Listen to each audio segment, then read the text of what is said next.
Hello there, and welcome to the Get French Football News Preview Show. I'm Nathan Staples, and joining me this evening are Adam White and Rich Allen. Have you ever been to a party that slowly dies down to the point where you were desperate to leave but can't go? Welcome to Paris Saint-Germain's world. But before that and the Ligue weekend ahead, here are the latest headlines. Paris Saint-Germain will wait another weekend at least to wrap up the Ligue 1 title as an understrength side lost 3-2 away to Nantes in midweek.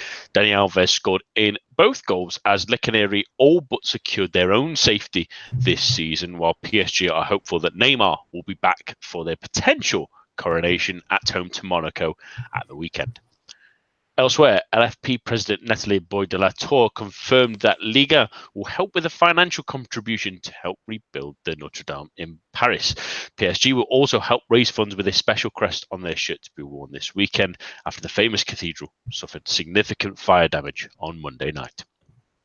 That is all for now, but to keep up with all the latest in the world of French football, head on over to our website at www.getfootballnewsfrance.com and follow us on Twitter at GFFN. We start this week where else but with that midweek defeat to Nantes 3-2 for Paris Saint-Germain. And Adam, after the weekend's game against Lille, where they were somewhat humiliated, you may say, despite having a number of injuries, we had an extra potential one with this Nantes game with Mbappe missing out. But regardless of that, against the side that admittedly got a win against Lyon this season, hasn't exactly pulled up trees, but yet again, PSG laid a little bit of an egg. They did. It was bizarre. I've had this whole sort of period of sort of last three games where it's sort of classic PSG. You know, they're given, although the league has been won in recent years relatively, obviously very comfortably in some regards, relatively comfortably in others, less so in 2017, of course. But it feels like the classic Paris Saint-Germain sort of instance where they're given something to win or something to achieve, and they prove to be very brittle, and it's happened three times in a row. You know, they've had three chances, had three match points to win Ligue, and in each occasion they've looked nervous and they've looked unsure and they've looked like they're gettable. You know, they're beatable. Considering they won the previous 26 or 29, 20, 30 games, maybe very, very comfortably. You know, overall, it's been a bit of a walk really for them this season. It perhaps plays into the mental aspect that we often talk about on the pod after, you know, Champions League exits is perhaps permeating other areas of their season and is even more of an issue than it perhaps was before after that Manchester United defeat. And it just feels like these are three more instances when they've kind of crumbled. I think there are a lot of caveats to that statement, though. You know, that the amount of injuries they've had, you know, the team they could have put out against Nantes in the week would be pretty much their first 11, maybe Draxler aside.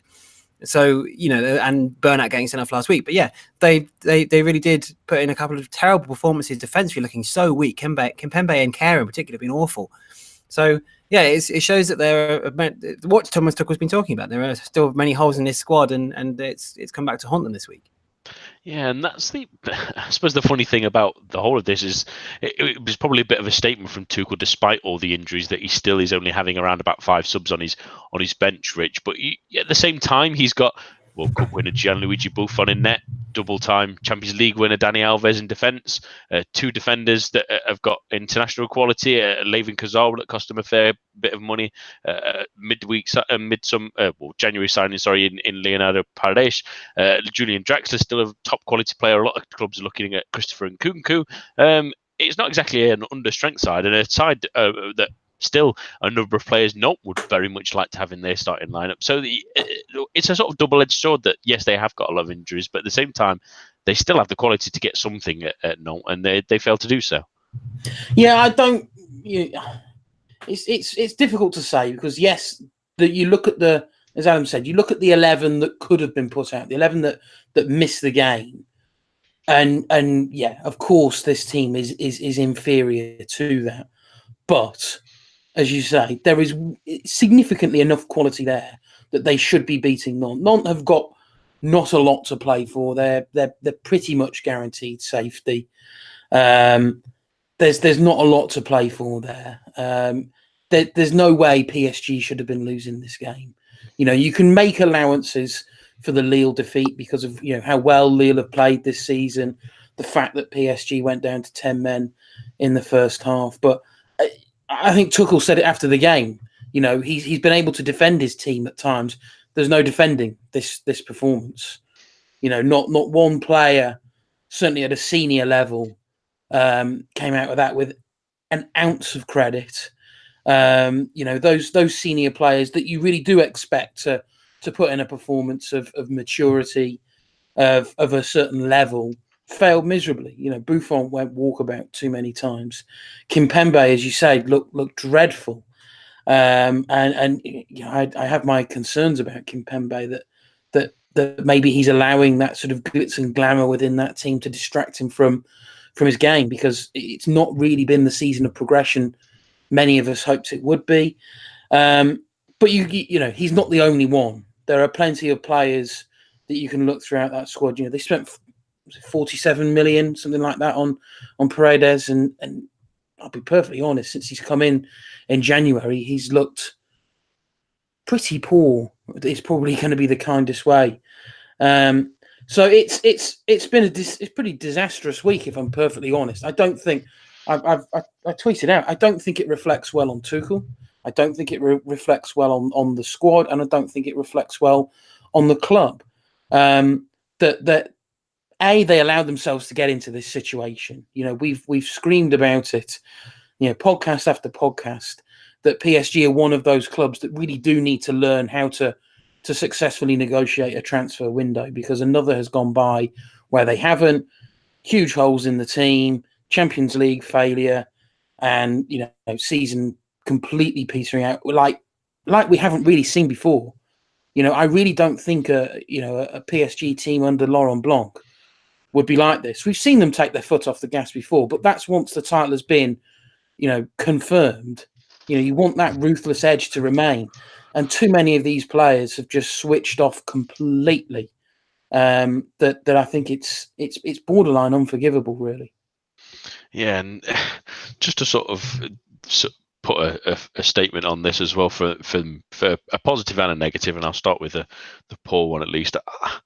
Just thinking as we were speaking there, gents, that I can't think of a worse signer in any big club this season than Thilo Kehrer. I can't think of a good game he's had, really, in all honesty, for Paris Saint-Germain. I know that's a little bit harsh, and there were some doubts about him when they was bought from Schalke, whether he could make the step up and whether he's played left back or right back or centre back. It always seems to be a mistake in him. There was a mistake for Nolt's second goal, giving the ball away before eventually getting crossed in for Majid Waris to stick away. He's had some awful games, really, for them. And if they were looking to try and add more centre-back depth, it doesn't look like he's necessarily the player to give it him. But in the positive sense, let's give a little bit of a note to Metehan Guluku, who came on in the second half for them about 74 minutes and grabbed his first senior goal, a youth product through the PSG system, as they are really great to do. I mean, they have got quite a good youth system, to say that they don't use too many of them all the time, although they've had to necessarily use them at the moment, and great for him to get a goal, and hopefully maybe a loan move for him in the summer if he can play a couple more games when they do win the title, at least to give him some confidence. But very quickly on Nantes, at least, Adam, it just about puts them safe, really, that 3 points. They're on 37 while Guingamp are on 24, so they do have a 13-point gap with those 6 games to go. So it's almost secure. It's not mathematically yet, but you can't really see them overhauling them. And more than anything, it's great for them to have these 2 results in what has been a pretty nightmarish 2019 for them in more ways than one. Absolutely, yeah. I think it's sort of, it's deserved, isn't it? I'm glad that they've got over the sort of threshold, and looks like they'll be in Ligue again next season. And yeah, the 2 results this week would have been a big boost given their disastrous year on many fronts. So good. They're a big club. That they should be in Ligue. And they've won the league. They're up there in the top 3 or 4 sort of in terms of championships won. They've been talking about building a new stadium this season. And they're a club of great sort of history and tradition in France, and it'd be great to see them regroup over the summer and really push forward next season. Yeah, great to see Diego Carlos grab a brace as well. But it's certainly one of those moments where Le Caneri, maybe a bit similar to Fiorentina last season, just want to get to that finishing line and then move on for next season, and a fresh start will probably do them the world of good.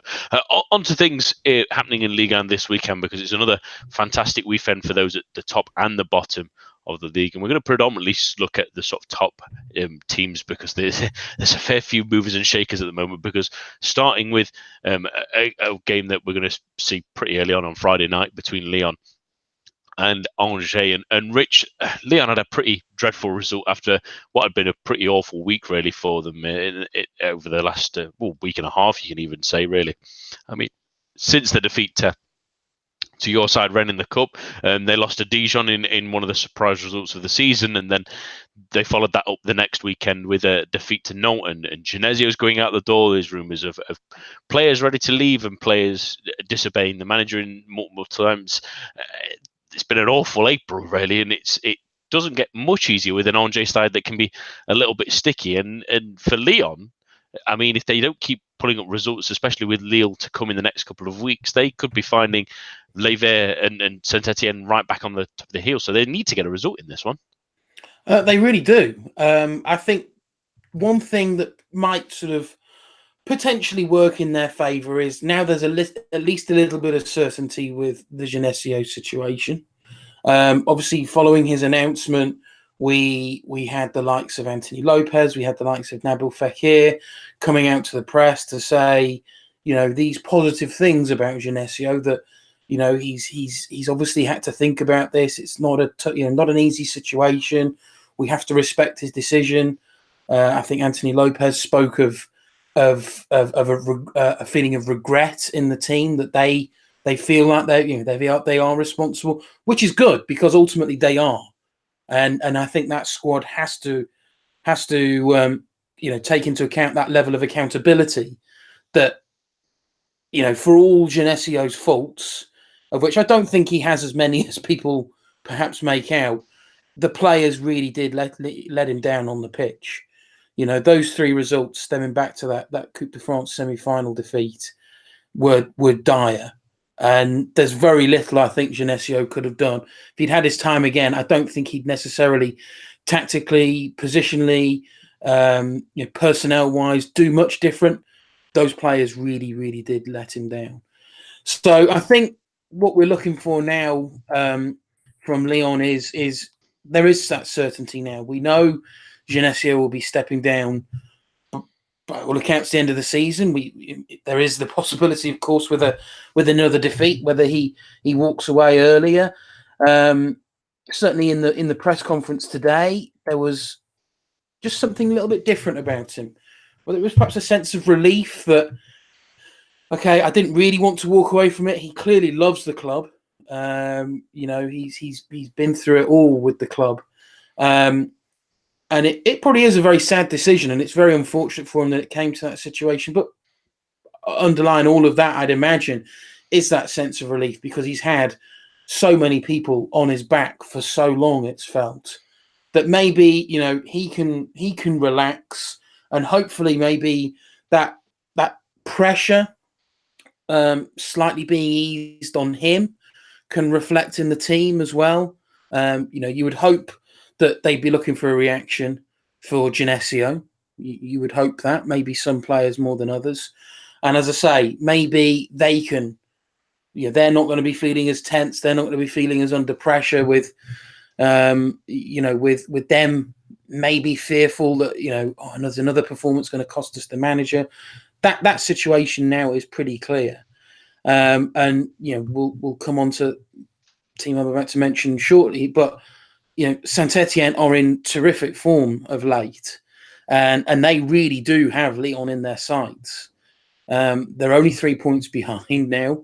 For so long, it seemed as though that top three were destined to be the top three. All of a sudden now, it's one more bad performance from Lyon, and Saint-Etienne are in third position. So to not finish in that top three would be pretty much an unmitigated disaster for Lyon. For everything that the club wants to do, that Olas wants to achieve with Lyon, terms of taking them forward and bringing success back. To not finish in that Champions League spot, albeit a qualifying spot, would be a disaster. That puts a lot of summer plans in peril. We know that we're going to be seeing a number of key players leaving Lyon. It's looking almost certain that that's going to be Ndombele. Whether that then is also followed by someone like Fekir, maybe someone like Depay, maybe it's other key players, but Olas needs that team to be finishing third because that team needs to bring in quality in the summer. And of course, we know no Champions League means the level of quality you can look to bring in has to drop down a level or two. So it's a big game for Lyon. This is because if results work out as they could, Lyon could finish this weekend in fourth spot.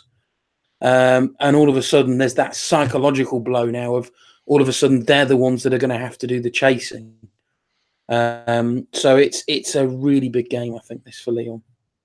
Yeah, it really is. And going on to the team they're facing, Adam, because Angers have been in decent form recently. Really, they've only lost once, and that was back in February to Guingamp. But before then, they had 3 wins. They've had a succession of draws, really, 5 draws in a row before they win against Caen at the weekend.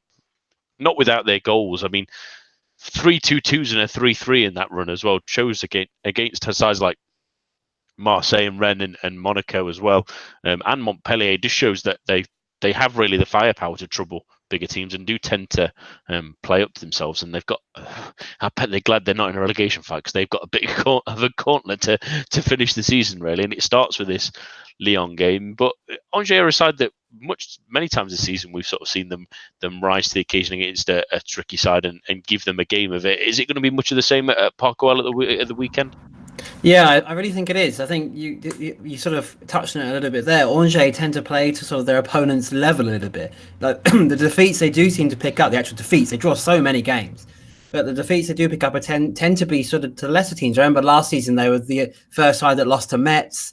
And this season they've had some similar results. They go to places like the Velodrome and they battle their way to a draw. And I think it's a credit to Moulin, first of all. Obviously, he's such an underrated coach, such an unfashionable coach. He does an amazing job every year they've been in the division. And it's continued this year. And arguably, this is, since the season they came up, this has probably been their best year, which is their 4th season in Ligue, I think now. And they in terms of they've been comfortable from relegation for the whole year. And there's been some real standout performances. There's a group of 4 or 5 players that can be extremely proud of the whole team can, but in particular, there's a few players that be really proud of their seasons. I'm looking at like Flavien Tate, who's been absolutely fantastic. And you talk, La Liga watchers talk about sort of Messi being the most crucial player to his team, and then sort of beyond him, maybe Iago Aspas is probably the most crucial player for his individual team at Celta Vigo. And I think Flavien Tate is Ligon's Iago Aspas in that he is so good for Angers and a team that are low and mid-table, perhaps don't have that much creativity. He creates so much. He's very, very good on the ball, great in wide areas, great through the middle, and he's had an absolutely unbelievable season. And he goes under the radar a little bit, but he's been absolutely fantastic for them this year. And another one that stands out for me is Baptiste Santamaria, who's just consistent. I'm looking at his season now. The only game he hasn't started in every competition this season was the very first game of the season, which they lost at home to Nîmes, that 4-3. He started every single game since, and very, very rarely comes off. He has to be injured for him to get him off the pitch, and protects that back four brilliantly. Uses the ball intelligently. He's very mobile, and he's one of those players you never get less than 6 or 7 out of 10 a week from him, and he's been absolutely fantastic this year. So I think maybe sides in the top half, top 6 should really be looking at those 2 players as players that, one, are proven in this league, and then 2 could have the quality to slot in a number of the sides in the top 8. So it'd be interesting to see whether someone's. I imagine that there have been their performances have been picked up on, but interesting to see if they stay at Angers over the summer or not. Yeah, and it's good to see, like you say, Jeff and Adelaide kept picking his feet up in the last couple of weeks, getting some goals. But they'll be thankful they've got a good space between the bottom and them, and they're going to be comfortable with the table. But they're running for the end of the season for their fans. Is Lyon away, at home to Reims, away to Bordeaux, at home to Paris Saint-Germain, away to Lille, and at home to Saint-Etienne. That is some gauntlet, really, to be fair, to be running the end of the season. But they'll be glad they've got plenty of breathing space. And on to predictions. I'll start with yourself on this one, Adam. What do you think the score will be? I think 2-1 Angers. Rich? I will go the reverse. I'll go 2-1 Lyon. And I'll diddle in the middle with a 2-2 draw. I think that's a Angers special of recent times. So I think it's definitely going to be an entertaining one. Certainly one to watch on Friday night with you, just after your dinner. On to Saturday's games, and one that involves sort of both sides of the table, really, as Guingamp will be hosting Marseille. And it's an interesting one for Guingamp, really, Rich, because the games are running out, really, for them. They need to start picking results up somewhere, especially with Caen's double header against Dijon and Guingamp coming up the week after this one. And against the Marseille side that have maybe been a little bit underwhelming in the last few weeks, sort of fallen off the wagon despite that win last week against Nîmes. It's certainly one that they think they can pick up points in, and they have been slowly building up a little bit of form. I mean, they were really unlucky against Monaco 2 weeks ago, where they conceded in the last moment, although there was plenty of pressure, and they give a right game against Strasbourg with that 3-3 draw last weekend. But if there's anything to think of this, you've got to try and command your home games, and even if it is Marseille with the form in, they've got to really go for this one. Yeah, no, you're right. I mean, their home form actually has been really good of late. You know, you have to go back to early February to the last time they lost at home. You know, that home form has been key to them rescuing their season. You know, turn of the year into January, we all thought they're nailed on to be relegated. They rediscovered, you know, they got a couple of points, got a couple of wins. The confidence came back. They've put together this decent run of home form, and they do seem to play pretty well against those bigger teams at home. You know, they have. I mean, Marseille are a perfect case in point. They've had some recent success at home to Marseille, so they know what needs to be done. Ultimately, I did fear for them after that Monaco game, where they were so close to getting what would have been a really big 3 points, only to succumb to a real last minute goal, last minute equaliser for Monaco. So I feared, was that the goal that just knocked that confidence back down after it had been built up? I know they'd lost the week before, but that home form, that belief that, you know, teams that come to the Rougarou are going to face a tough game, and that Guingamp stand a really good chance of going away with, you know, potentially all 3 points. So to have lost at such a key time of the season, to have lost those 3 points, I did feel could have really damaged them. I think it wasn't the best performance in the world against Strasbourg, but there were glimpses that they haven't given up the fight, that Monaco late equaliser hasn't irreparably damaged their confidence. You know, it was actually Guingamp themselves that got the late equaliser in that game. So I think they will definitely be looking at this Marseille game thinking, you know, Marseille are such a hot and cold team. There is the potential for points here, and with it being as close as it is with those bottom 3 teams, you know, even a point is going to be a huge plus, because, you know, they go into, we look at their games in May, you know, there are 4 games there that they really could win. So, you know, if they can enter that month of May in a positive frame of mind, and, you know, it's Marseille at home, it's Nice away. They're not the world's most difficult games.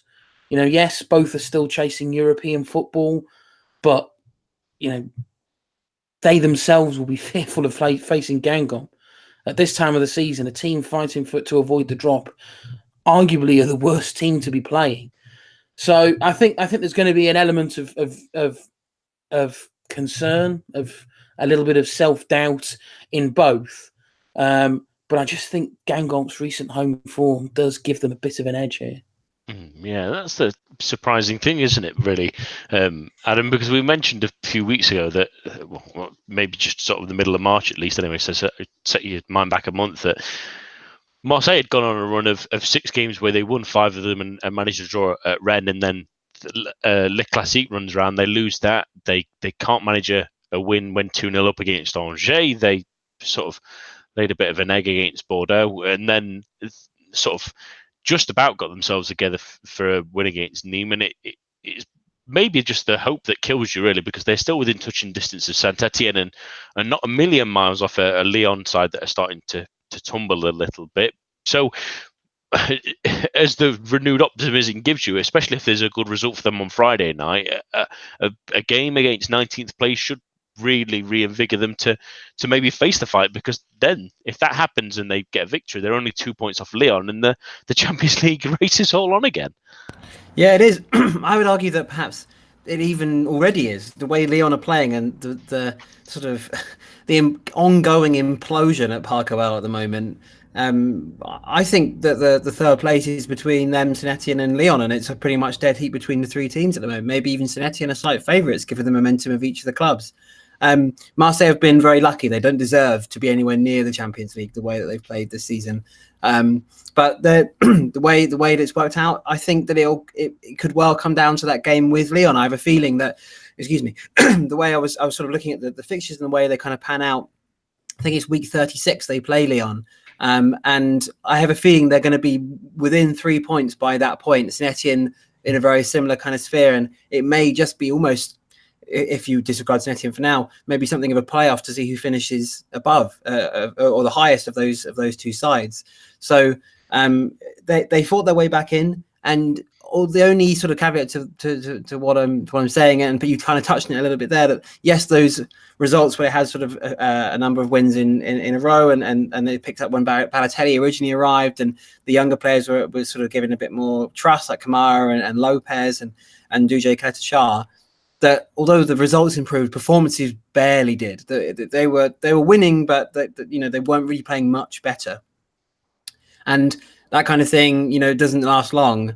And it almost feels like that as soon as Balotelli dropped out of the team a couple of games ago, so when they lost to Bordeaux and they were abject in that game, didn't start, suffering of injury, had to go off after half an hour against Nîmes as well, and they weren't great against Nîmes either. That he might be the catalyst, and it might be keeping him fit, might be the difference between finishing third and not. That obviously depends on how Lyon do and whether Saint-Etienne can maintain their form. But I think that Lyon-Marseille game, as it was last year, the 3-2, was an absolutely fantastic game at the Velodrome, fantastic ending as well. That Depay late header to win it for Lyon. It might come down to that, and if Marseille somehow managed to happen upon a Champions League spot, given the way that Lyon's season is going, they would have been extremely lucky indeed. But it's still there to play for. It really is. I mean, we also say that Lyon still have that game against Lille the weekend before as well, which just means they've got sort of a crazy double header. And then you think that Marseille leading up to that Lyon game have got Guingamp, and then 2 sides that really don't have anything to play for in Nantes and Strasbourg have already qualified for Europe. And then after the Lyon game, they have Toulouse and Montpellier. There's certainly points to be picked up there if they're in the right position to do so, and they've got to be thinking that out of all questions, out of all the times where we pretty much after that Bordeaux game you ruled them out, and then a game later they're already back in it again if results start going their way again, which is absolutely insane. It shows exactly what Ligue has been like this season, really. Let's get predictions again on this one then. Start with yourself, Rich. What do you think the score will be? I will go 2-2 draw. Adam? I'm going to go 3-2 Marseille. There was an absolutely mental game at Guingamp. I think at the end of maybe the season before last, it finished 4-2. Hopefully we'll get a similar thing here. Yeah, I'm feeling a 3-1 for Marseille on this one. I'm just not completely convinced that Guingamp have got things out of their system, really. They've been better in the last couple of weeks, but some of those late results can be a little bit of hammer blows to confidence of a team that's trying to fight out of the way. And onto a really interesting game, really, Sunday afternoon, between two sides that are still fighting for Europe. There's still plenty of competitiveness left in them both, with fifth being an option for them, and that's Saint-Etienne and Reims. And going for the away side first, Rich, it's been an excellent couple of weeks really for them, given that not just because Lyon have been giving away some results, but they've been picking up some themselves as well. They've won 3 of their last 4. They'll be a bit disappointed they couldn't win that game against Amiens a couple of weeks ago. That would have really put the cat amongst the pigeons. But a really convincing 3-0 win against a Bordeaux side that are still maybe a bit unsure of themselves. But given their recent results, especially when we mentioned that they've been a bit indifferent since that Derby defeat, they've started picking up again and have given themselves a real chance of not just European football, but Champions League football even. Yeah, they really have played themselves back into contention. It looked like at the start of March, when they had those consecutive losses to Marseille and Lille, was that just a sign that maybe that was the season over? But they regrouped, put in an outstanding performance away at Caen, and have really been on a big roll. As you say, they would be a little disappointed not to have taken all 3 points away at Amiens, but the performances that we have seen of late have been exciting, have been full of goals, have been really, really positive. And I think what has been really good to see from a Saint-Etienne point of view is really those goals coming from all around. There was a danger at the start of the season. I felt that maybe Wabi Kazri would be relied upon, and I think in the early stages that certainly felt the case, that he was going to be heavily relied upon for goals. And yes, he is still scoring, but he's getting support now. Romain Hamouma's back. We've got Remy Cabella back. Defenders helping out. We had Debuchy getting a double against Bordeaux last weekend. So it's good. It's a good time to be a Saint-Etienne fan. They really are the form team in that race for Europe, really. And you would say between now and the end of the season, you'd be a brave man not to bet on Saint-Etienne. I mean, I certainly think that there's enough there now that they'll finish top 4. And again, I'd be very, very tempted to have them as ever so slight favourites at the moment to nab that 3rd spot, which would be an absolutely fantastic return. Lille have taken, understandably, I think, Lille have taken a lot of plaudits for the way that they have played this season to get themselves what looks now to be a pretty much guaranteed 2nd place. But I think what Gasset has got out of Saint-Etienne has been almost, if not equal at times, in terms of how impressive that's been. And if he could get that 3rd spot, that really is a fantastic performance, because it's a really good team without there being any sort of stellar superstar names. Kazri, of course, he had a really good season with Rennes. Saint-Etienne pounced to sign him over the summer. Yeah, okay, maybe he's a bit of a draw, but there's not a huge amount of, as I say, sort of superstar names. It's just a really solid team that Gasset has got playing in a style that he wants them to play in, which is the world apart from the style that we have seen, from previous seasons. And it's really paying dividends. As I say, I genuinely think 3rd place is really within their grasp. So I think you look at the run-in that Saint-Etienne have got, there's a lot of teams that they're playing there that probably by the time they're playing them won't really have anything to play for particularly. The teams, we're looking at the likes of Toulouse, Monaco, Montpellier, Nice, Angers. Montpellier and Nice, they're still technically in the race for Europe, but they're the 3rd and 2nd to last games. They could well be out of the picture by then. It's a nice run-in for Saint-Etienne. You look at the form that they are in, that is a nice run-in. So I genuinely think this team has a really, really, really strong chance of finishing in 3rd place. Yeah, it's just hoping they can keep some of that momentum going, isn't it? Keep the goals flowing. And it's an interesting one, really, them facing Rance, because you might have said a few weeks ago that this is going to be an incredibly tough one on a team that can now score goals as well as keep them out. But you look at their recent results, and it's only one win in their last 6. And you think draws to Amiens and Dijon, they beat Nantes but lost heavily to Strasbourg. A draw against Leo's nothing to shake a stick at. But the Monaco game was a bit drab last weekend, really. Have they come off a little bit of the boil recently? Adam, have they maybe settled into the fact that they've got that mid-table place and have sort of cooled their jets on their chase for Europe?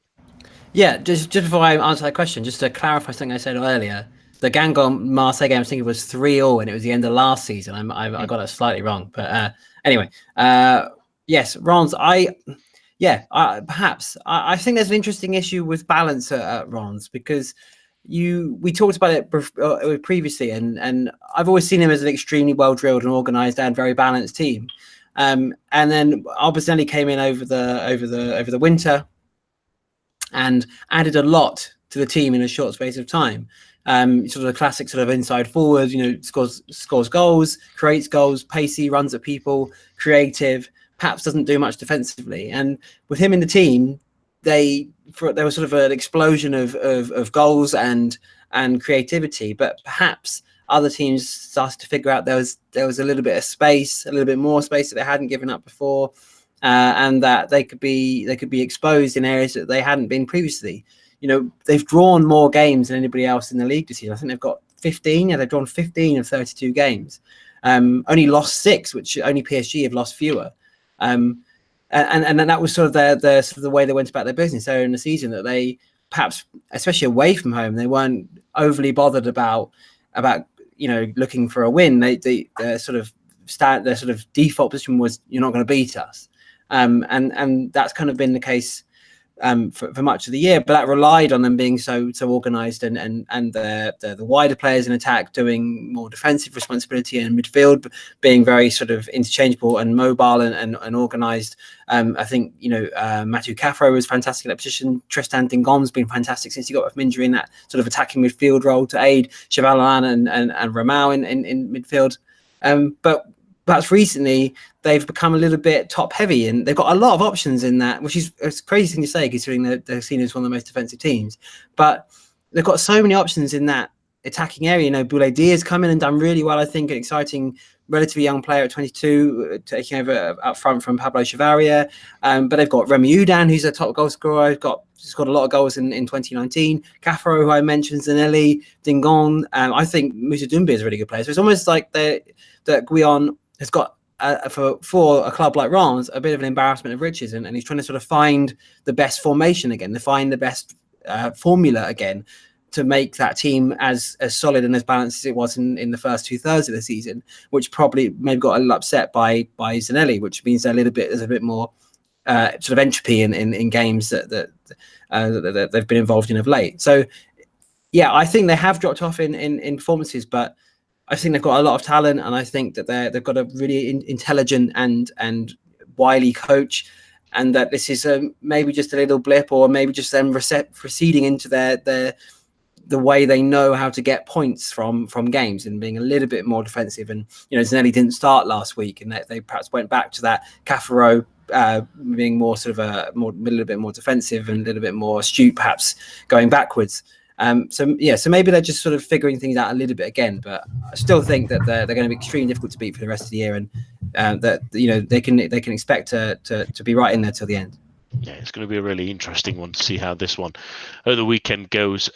On to sort of predictions on this one, and I just feel like it's going to be a 1-1 draw. Reims are a team that you just struggle to come against, but they're not quite firing on the cylinders they were early this season. Adam, what do you think the score will be? I'm going to say 0-0, unfortunately. Rich? I think Saint-Etienne will nab this. I think it will be a close game. So I do see both teams scoring, so I will go 2-1 Saint-Etienne. It's going to be a really interesting game, that one. Whether it's high drama or high scoring is yet to be seen, but it's certainly going to be a tactical affair on that one. On to the final game of the weekend in what would usually be a massive fixture, but has changed completely this season, as Paris Saint-Germain host Monaco for what they hope, at least anyway, will be their coronation. But focusing on the away side first, Rich, because we've spoken about PSG a fair amount already. Monaco have had a bit of a funny run, really. We thought that they were while they're not mathematically safe, they're still a good 8 points along the automatic relegation dotted line. But they've had a run of games against teams that they should have been beating. And it's sort of gone a bit funny. March was draw against Angers, where they were 2-0 down and had to come from behind. They sort of meandered to a draw against Bordeaux. Yes, they beat Lille away from home, but that was sort of a definition of a smash and grab, and then followed that up with a defeat to Caen, which was a smash and grab the other way around. They couldn't get another goal, but it took them forever to get the goal that equalised them against Guingamp, and then the last game was pretty much a dead rubber, really. It was a pretty uninteresting affair, but despite the sort of hype of Jardim coming back and the emphasis on improvement and the especially the performances of likes of Gelson Martins pushing them forward, it's completely sort of turned around in March, April, where they've sort of reverted back to type and are sort of limping back over the finish line. Do you fear that in a game against the side with the PSG, even though they do have some injuries still, that they could really be really feeling the power of what's happened to them recently, and the performances have not been good enough, and they could get a bit of a walloping? Yeah, I could see it going one of two ways. It's either that way, as you say. They're not in the best of form. They're not in particularly exciting form. Maybe they think, okay, at least we're safe. Let's just cruise to the end of the season, then reassess in the summer. Maybe that's their frame of mind. Perhaps a little bit dangerous to play that game with 6 games still left to play. But alternatively, I think on the flip side, I could see this as Jardim getting it through to his squad. Look, you've had a terrible season. There's no two ways about it. You've had a terrible season. Looking at the fixtures left, this is, jumps out really as the big game for the rest of their season. Let's treat it as such.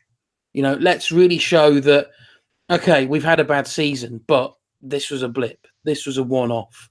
We will be back strong next season. Let's really do that. PSG will not be at their strongest, both in terms of personnel, but also in a mental way as well, because of their recent performances. So if ever Monaco are going to get get a win at PSG, this is the time to do it. There's a real opportunity here. So it is one of two ways. I fear it's probably going to be the former rather than the latter. I think maybe we'll see a bit of an angry side to PSG to put those last 3 games of frustration behind them. But I think for Jardim, maybe he says to the players, look, if you're not happy here, here's your shop window. This will be the big game that's watched, or one of the big games that's watched around Europe this weekend. It always will be. There's your shop window. Put in a performance. If you're not happy, we will look to ship you on. Here's your shop window. Here's your chance to show off what it is you can do.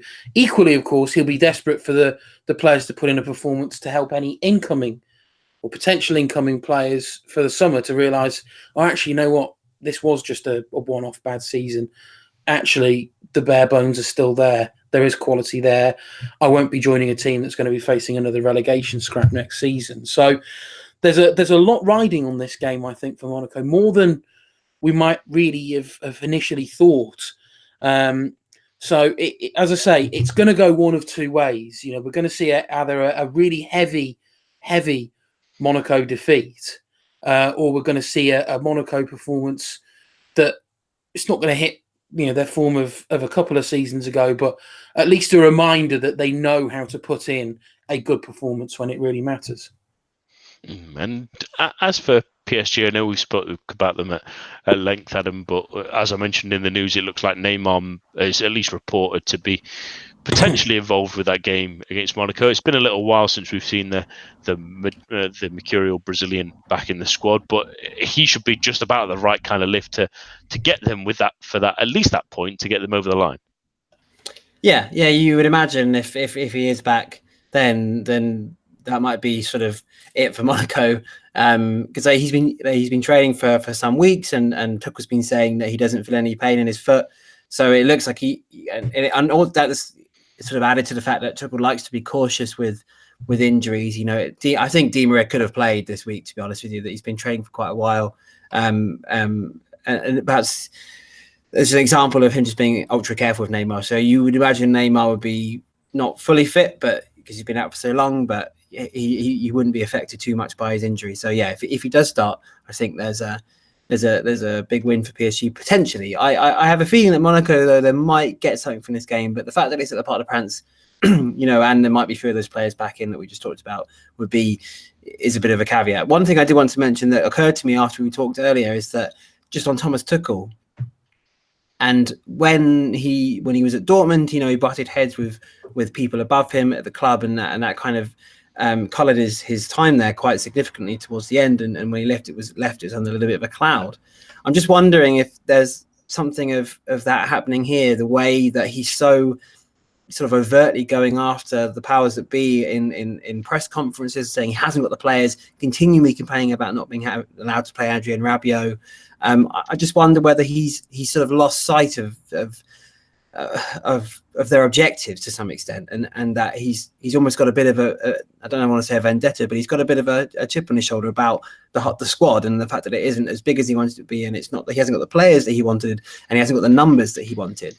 The whole Mbappe situation in the week, there was a lot of conjecture over whether he was injured or whether he was punished for his comments in the press. I have a feeling it's the latter, but I'm surprised that he was left out entirely given the situation. It's almost like it was a little bit of an excuse to perhaps accentuate the fact that they were low on resources and low on players outside the first to 12, 15 players.